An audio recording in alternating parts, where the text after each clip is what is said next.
এবার দেখা যাক যে কতবার কয়েনসাইড সৃষ্টি হচ্ছে 12 ঘন্টায়। প্রত্যেক ঘন্টায় একবার করে কয়েনসাইড হয়, 2 ঘন্টায় 2বার, তাহলে 12 ঘন্টায় 12 বার কয়েনসাইড হওয়ার কথা। কিন্তু 12 ঘন্টায় 11 বার কয়েনসাইড হয়। কেন? ঠিক যখন আমাদের 11টা থেকে 1টা ওই সময়টা, ওই যে 2 ঘন্টার সময় রয়েছে, ওই 2 ঘন্টার সময় যখন রাইট টাইম 12টা বাজবে, তখন একবার কয়েনসাইড হবে। সেই সময় 12টার সময় ঘড়ির কাঁটাতে minute hand and hour hand দুটো উপর্যুপরি একের ওপর এক উঠে কয়েনসাইড সৃষ্টি করবে।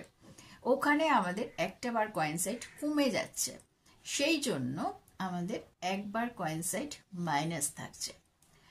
প্রত্যেক যখন 1টা বেজে 5 তখন একবার কয়েনসাইড, 2টো বেজে 10, 3টে বেজে 15, 4টে বেজে 20, প্রত্যেক 65 মিনিট অন্তর একবার করে কয়েনসাইড হয়।